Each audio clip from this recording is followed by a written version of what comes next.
আসসালামু আলাইকুম ওয়া রাহমাতুল্লাহি ওয়া বারাকাতুহু। ওয়া আলাইকুম আসসালাম ওয়া রাহমাতুল্লাহি ওয়া বারাকাতুহু। প্রিয় শিক্ষার্থীরা, আজকে তাজবিদ ক্লাস 3 আলিফ পদ। আজকে আমরা আলোচনা করব কি 3 আলিফ পদ। 3 আলিফ পদ। এর আগে আলোচনা করেছি 1 আলিফ পদ। তো 3 আলিফ পদ হচ্ছে 2 প্রকার। কয় প্রকার? 2 প্রকার। 2 প্রকার।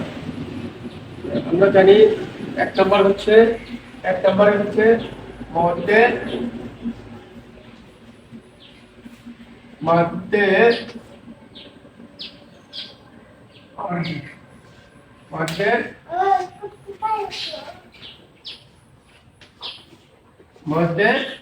আরজি এক নম্বরে কি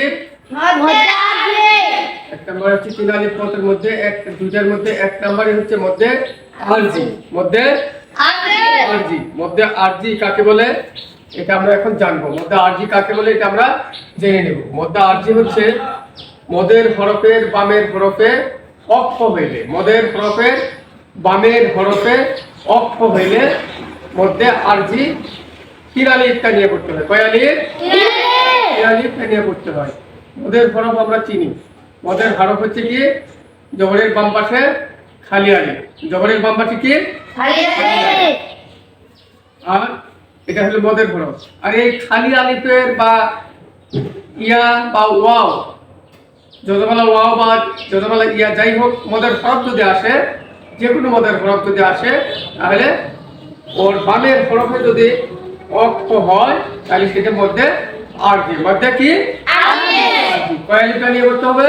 3 আলিফটা নিয়ে পড়তে হবে। যেমন আমরা লেখার মাধ্যমে দেখাই দিই। দেখেন,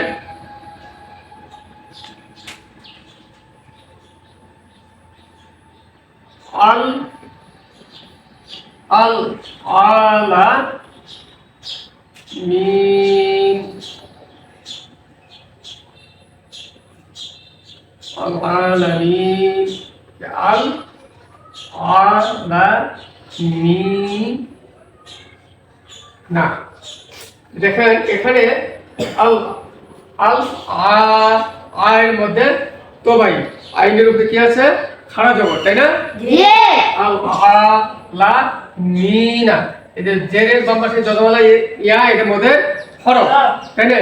আল আলামিনা যখন করবো আমরা তখন মধ্যে তোবাই হবে। কিন্তু যখন এখানে আমরা অক্ষ দেব বা অক্ষ করব, আল আলামিন কয় আলিফ হবে? 3 আলিফ। তখন মধ্যে আরজি হবে। তখন কি হবে? মধ্যে আরজি হবে। তাহলে আমরা মধ্যে আরজি বুঝলাম কি? মদের হরফের বামের হরফে যদি অক্ষ হয় তাহলে মধ্যে আরজি হলে 3 আলিফটা নিয়ে পড়তে হবে। ঠিক আছে? এটা গেল 1 নাম্বার। এখন দেখেন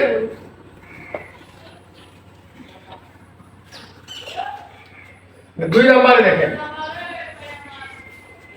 2 নাম্বার হচ্ছে মধ্যে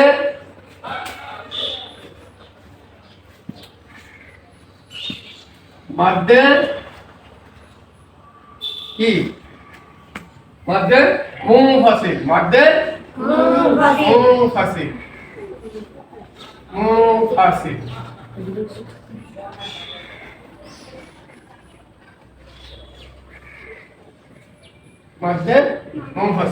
তাহলে 2 নাম্বার কি? 3 আলিফ পদের মধ্যে 2 নাম্বারটা কি? মধ্যে মুনফাসিল। জোরে বলেন, মধ্যে মুনফাসিল বলেন। মধ্যে মুনফাসিল। এটাও 3 আলিফ পদ। মধ্যে মুনফাসিল এখন কাকে বলে আমরা একটু আলোচনা করি। কি বলেন? ঠিক আছে না? মধ্যে মুনফাসিল হচ্ছে মদের হরফের উপরে চিকন চিহ্ন। বামে হামজা মধ্যে মুনফাসিল। এটাকে 3 আলিফটা নিয়ে করতে হবে। কয় আলিফ? 3 আলিফটা নিয়ে করতে হবে। যেমন আমরা লিখি দেখাই। যেমন মনে করেন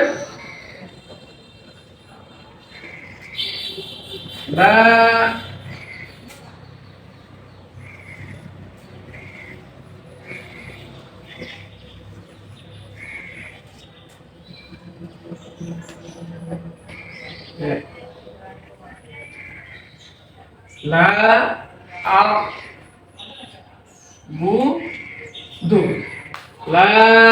আ'বুদু, তাই না? Yes. লাম, এটা হলো লাম, লামের উপরে জবর, তাই না? আর বামের হরফটা হচ্ছে কি খালি আলিফ। বামের হরফটা কি?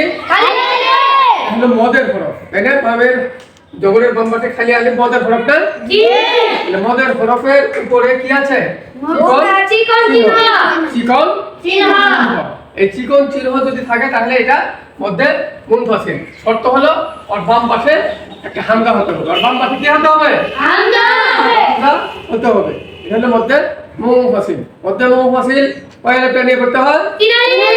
আলিফটা নিয়ে করতে হবে। কয় আলিফ? তিন আলিফ। তিন আলিফ। যেমন লা আ'বুদু, লা আ'বুদু।